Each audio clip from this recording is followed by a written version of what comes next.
Muy buenos días, ¿qué tal? ¿Cómo estáis? Bienvenidos a un nuevo podcast del Director. Yo soy Arnaud Nogués, esto es El Director, ¿lo acabo de decir? Sí, es mi podcast donde hablamos de bolsa, de finanzas, de inversiones y todo esto que tanto nos interesa a los frikis como yo y como potencialmente tú. Así que vamos con un episodio más y este episodio considero que es súper importante porque es un episodio con razones, con argumentos para pensar algo que muy poca gente publica por redes sociales y entiendo por qué y ahora os explicaré más adelante el por qué esto ocurre, pero es razones para pensar que el mercado va a seguir siendo alcista, que el mercado a grandes rasgos, a medio plazo, va a seguir siendo alcista, ¿vale? Ojo, esto no quiere decir que no vengan correcciones, esto no quiere decir que no pueda caer, simplemente son en este caso 4 argumentos, pero bueno, hay varios que son más de peso que otros, que barajamos nosotros, que nos hacen estar confiados con el mercado actual.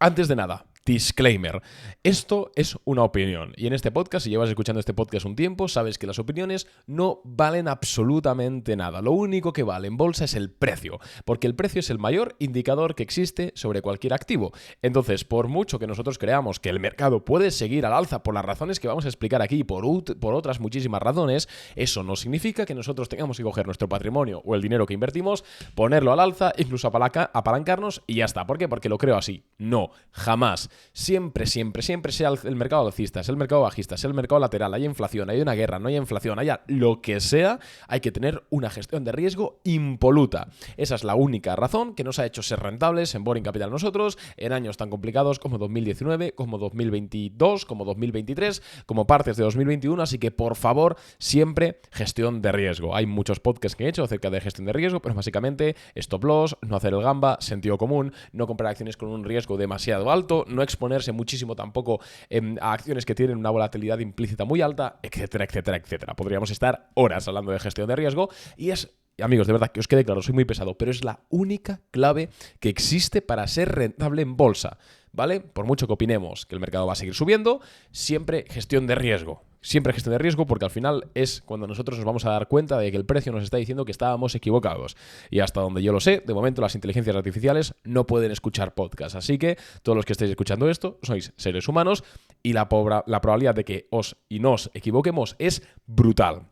Cierro paréntesis, amigos, por favor, siempre gestión de riesgo. No quiero que nadie que escuche este podcast se arruine, por favor, importantísimo. Cerrando ese paréntesis, vamos a hablar de las razones por las cuales pues creemos humildemente que el mercado puede seguir un tiempo más al alza. Vale, ¿por qué hago este podcast? Creo que es interesante comentar la razón por la cual estoy haciendo este podcast. Y es que cada vez que abro Twitter, cada vez que abro Instagram, cada vez que escucho incluso otros podcasts de bolsa, veo muchísimos comentarios negativos, metiendo miedo, hablando de que si, bueno, viene un crash brutal, de que si esto es la nueva burbuja del año 2000, que si, fíjate tú que ahora la inflación.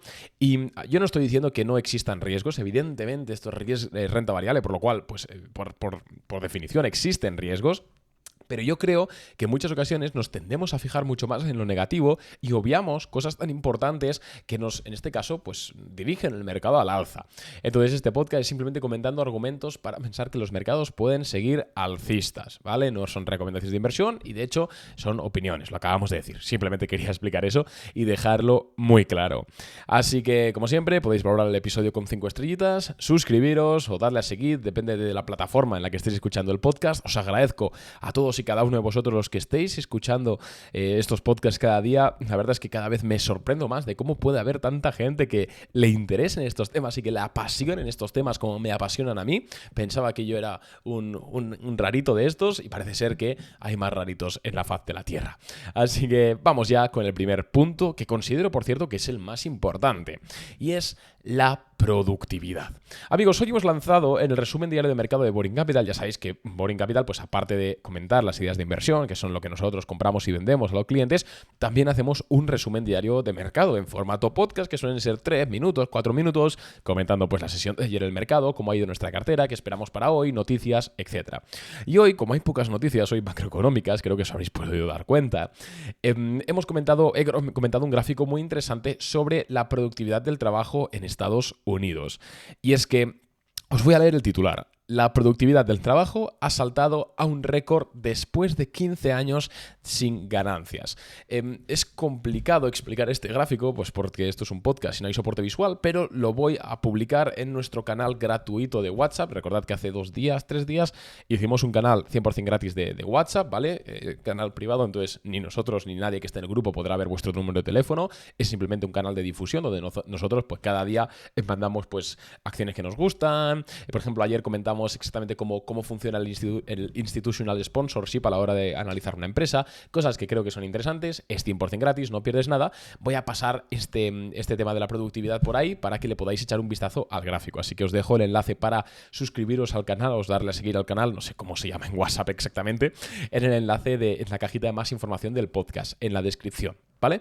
Pero voy a imaginar que lo estáis viendo, o si no os lo imagináis. Vemos que desde el año 1986 la productividad del trabajo incrementó desde los más o menos $0,13 de revenue por, a ver cómo se dice esto, de revenue por empleado en las empresas del S&P 500, de $0,13 hasta el año 2007-2008 que llegó a estar en $0,20, ¿vale? Está todo ajustado a la inflación. Importante.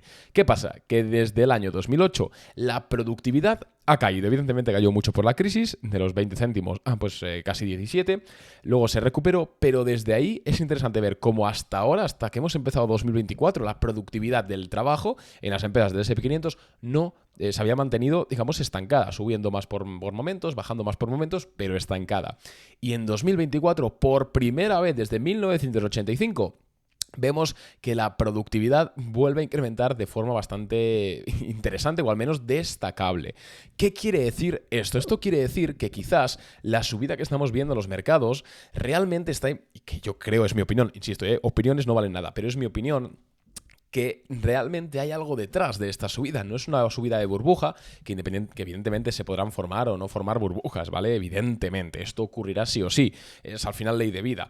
Pero, digamos, en un medio largo plazo, vemos que la productividad realmente está impulsando estas subidas del mercado. Las empresas del S&P 500 de Estados Unidos, al menos, que es donde tengo los datos, son cada vez más productivas. Estamos saliendo de un periodo de 15 años donde esa productividad se había mantenido constante, con altibajos, pero digamos lateral.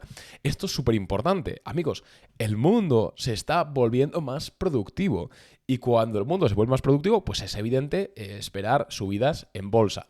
¿Que habrá correcciones? Evidentemente que habrá correcciones, pero digamos en este long term es interesante y es seguramente pues evidente que haya este tipo de subidas. Digamos que es como el argumento... Perdón, que me muero. Digamos que es el argumento principal que nosotros al menos manejamos en Boring Capital a nivel macro, a nivel, como macromagnitud, de ser alcistas estructuralmente en bolsa, ¿vale? Es que, joder, lo estamos rompiendo desde hace 15 años que no veíamos esto.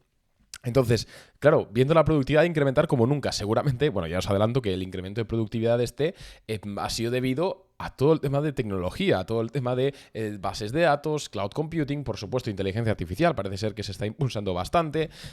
Todo esto, todas estas nuevas tecnologías están haciendo que la productividad por worker, por empleado, por trabajador en Estados Unidos incremente en las empresas del S&P 500. Entonces, si la productividad incrementa, los márgenes normalmente incrementan y lo que ocurre es que las acciones suben. Esto evidentemente es un análisis muy simple, entran muchísimas variables, pero es algo de lo que muy poca gente habla. La gente normalmente pues eso, habla de, no, es que fíjate que el mercado ahora no sé qué, no sé cuántos, o que te enseñan gráficos extraños que llegan a conclusiones todavía más rebuscadas de por qué el mercado caerá, y algo tan básico como la productividad, ostras, si veo que se está incrementando, mínimo bajista, estructuralmente no puedo ser. Así que ese es como el principal punto que manejamos nosotros en Boring Capital. Y yo a nivel personal, insisto, opinión, que no vale nada, pero opinión de por qué los mercados todavía pueden seguir bastante al alza. El segundo punto es algo más a medio plazo, no tan estructural como el que hemos visto anteriormente, que es el recorte de la velocidad del QT, que ya lo anunció Powell en la anterior reunión. El QT, para quien no lo sepa, es el Quantitative Tightening, básicamente la retirada de estímulos monetarios, ¿vale? De la reducción de base monetaria que estamos viendo en una economía. ¿Por qué? Pues lo hemos hablado muchas veces, pero en 2020, pandemia, todo el mundo en casa. Para solventar eso, los bancos centrales empezaron a imprimir dinero, a aumentar la base monetaria. ¿Qué pasa? Que eso genera inflación y desde finales de 2021 la Fed dijo, oye, vamos a empezar a retirar parte de estos estímulos que hemos metido pues para tratar de nivelar un poco la inflación. Y no ha sido hasta la reunión de la semana pasada que tuvimos de la Fed, que ya comentamos en este podcast, que os recomiendo que escuchéis si no lo habéis escuchado, porque creo que es bastante ilustrativo, a riesgo de quedar como un poco egocéntrico, pero yo creo que hicimos un punto de vista bastante objetivo. Bueno, pues ese recorte del QT, Powell dijo que se iba a reducir la velocidad de ese recorte del QT. Es decir, el mismo ejemplo que puse en el podcast. Si antes te fumabas 20 cigarrillos, ahora te vas a fumar 10 cigarrillos al día. Es decir, vas a seguir fumando cigarrillos, vas a seguir recortando balance, pero a una menor velocidad. Entonces esto es algo positivo para el mercado. Esto a medio plazo, a corto medio plazo. Y luego a medio largo plazo, muy de la mano con el tema de la productividad en Estados Unidos, es muy posible que vuelvan con temas de QE en Estados Unidos. Algún día tengo que hacer un podcast de historia de política monetaria porque creo que es muy interesante. Es algo que a mí, al menos en la carrera, me fascinaba y bueno, en los últimos años que llevamos de bolsa es algo que me ha fascinado también. Hasta la crisis de 2007 se pensaba que, bueno, sobre todo la principal herramienta de actuación que tenían los bancos centrales para controlar la inflación y, digamos, la política monetaria eran los tipos de interés. Por eso en los 80 veíamos tipos de interés por encima del 10%, etc. Sin embargo, en la crisis de 2008, 2007, 2008, los bancos centrales empezaron a experimentar con los estímulos financieros. Y desde entonces la QE es algo muy común en las economías, es decir, la impresión de capital, la estimulación monetaria. Por eso, si vemos un gráfico del S&P 500, si vemos un gráfico del S&P 500 a muy largo plazo, vemos que casualmente desde la crisis de 2007-2008, obviamente después de todo el crack y todo el susto y todo esto, la pendiente, digamos, con la que el S&P 500 o la de las bolsas han subido ha sido mucho mayor que, por ejemplo, antes de, quitando evidentemente burbujas y cosas así, que antes de que sucediese eso. Porque los bancos centrales, digamos que han cambiado de hábitos. Desde aquel entonces se dieron cuenta que las QE son una gran forma de estimular la economía, insisto, pagando un precio bastante alto, y es que el dinero pues realmente no existe porque es todo fiduciario, pero es aquello que mientras se siga la música, pues que se sigan bailando, ¿no? Entonces, claro, esto nos hace pensar que es muy probable que después de que se termine el QT y todo esto y bajen los tipos en Estados Unidos, es posible que eventualmente la Fed vuelva a una política de QE, no tan agresiva como en 2020, pero vuelva a suceder. Y los mercados, amigos, siempre que escuchen que la Fed o algún banco central ha hecho una QE, compren acciones del ETF, del S&P 500, de lo que sea, de la bolsa que sea, porque siempre que hay una QE, esto es lo que dice, ¿no? 3 de cada 4 dólares que se imprimen se quedan en Wall Street. Bueno, pues los mercados confirman eso, y pensar que primero el recorte del QT, que esto lo tenemos ya a un plazo muy inmediato, y luego pensar en que puede haber un posible QE en los siguientes años, sobre todo si se desacelera la economía estadounidense, pues es algo que a nosotros nos hace ser alcistas, ¿vale? Como opinión. Vale, importante. Los otros dos puntitos que he comentado, no sé cómo vamos de tiempo, 12 minutitos, hoy no va a ser un podcast tan intenso como siempre, pero hay otros dos puntos interesantes que quiero resaltar. El primero de estos dos es que todavía queda mucha opinión negativa sobre el mercado. Esto lo hemos hablado muchas veces, hay una cosa que se llama la teoría del sentimiento contrario en bolsa, que es que lo que opina la mayoría de gente, pues a lo contrario, es más probable que suceda. Tiene una razón real detrás, y es que cuando nosotros, para que un activo, para que la bolsa, una acción suba, lo que tiene que pasar es que haya más demandantes, ¿vale? Que cada vez quiera comprarlo más gente, ¿vale? Esto es así, oferta y demanda, a no ser que, pues ciertas cosas, pero en líneas generales es esto. Para que haya más personas que quieran comprar esa acción en el futuro, lo que tiene que ocurrir es que no todo el mundo que las quiere tiene que estar invertido en ese momento. Me explico. Si todo el mundo piensa que una acción, por ejemplo, Manzanas Pepito SL, va a subir en bolsa, significa que todo el mundo que quería acciones de Pepito SL ya tiene compradas acciones. Porque, bueno, si todo el mundo piensa que va a subir, tonto es el que no está comprado. ¿Qué pasa? Que en ese momento, aunque incluso la empresa lo está haciendo muy bien, no quedan más personas que quieran comprar acciones, porque todos los que las querían comprar ya las tienen. Es una simplificación, pero para que se entienda. ¿Qué ocurre? Que entonces al no entrar demanda, normalmente pues cae. Si hay pocas personas que pueden, si hay muy pocos demandantes nuevos y ya todos los que están dentro, e incluso esas personas pues tienen poder de oferta, tienen poder de vender, pues es normal que haya un ciclo. Y al revés igual. Por eso siempre se dice que la opinión mayoritaria suele estar equivocada. Y lo que yo veo en redes sociales, lo que yo veo también en prensa dedicada, que por cierto la prensa económica lo puse otro día en Twitter, pero cada año me sorprendo consumiendo menos prensa económica y a menos expertos financieros, porque sí, emplean muchos tecnicismos, son muy cultos, tienen muchísimos estudios, han hecho muchísimos títulos, pero a la hora de la verdad los tíos luego ni siquiera invierten en bolsa, y si invierten en bolsa pierden dinero como cosacos. Entonces yo prefiero, lo he dicho muchas veces, prefiero leer 1000 veces antes a un ex encofrador de una obra que lleva 5 años ganando dinero en bolsa que no a un periodista de estos económicos súper inteligente, súper sofisticado, pero que a la hora de la verdad no gana dinero, ¿vale? Esto es muy importante. Pero cerrando esta pequeña pullita, lo que veo es que muchísimas de estas personas siguen vaticinando caídas, entonces lo cual me hace pensar que todavía queda bastante subida. Y luego, por último, y con esto ya me callo y os dejo seguir con el día, los EPS están creciendo de forma sostenida. Amigos, si me dijeseis que el mercado está subiendo, pero los beneficios por acción de las empresas del S&P 500 que la componen no están creciendo, es decir, el mercado estaría subiendo sin que subiesen los beneficios de las empresas, os diría, bueno, es posible que aquí pueda ocurrir algo. Pero es que vemos que las bolsas sí están subiendo, más o menos, más alcistas o menos alcistas, pero es que, joder, los beneficios por acción de esas empresas también están subiendo. Entonces, es evidente que el mercado alcista realmente tiene un respaldo real. Eso es lo que quiero decir, ¿no? No es como estos rallies que hemos tenido a veces, por ejemplo, en 2018, por ejemplo, en que veíamos el mercado subir en ciertos puntos, luego pasó la guerra comercial con Donald Trump, pero en 2019 también ocurrió, veíamos el mercado subir, pero los beneficios por acción de las empresas estaban muy estancados. Ahora no, joder, es que sí, los mercados suben, estamos alcistas, pero es que los beneficios por acción están por las nubes. Entonces es evidente, ¿no?, que suba. Estas son como mis 4 principales razones que manejamos en Boring Capital para seguir siendo alcistas en el mercado. Vuelvo a lo mismo de siempre. Opiniones no valen nada. Nosotros, y esto cualquier cliente lo puede corroborar, siempre tenemos un stop loss, tenemos una política de salida, una gestión de riesgo que, pues sí, a veces nos hace ganar menos dinero del que podríamos ganar si lo hiciésemos todo lo loco, pero os aseguro que el año que viene, el siguiente, dentro de un mes, cuando venga, en el caso de que venga una corrección fuerte, nosotros perderemos un 4 o un 5% tranquilamente, y los que van sin gestión de riesgo, arruinados o perdiendo la mayoría del dinero que han conseguido ganar.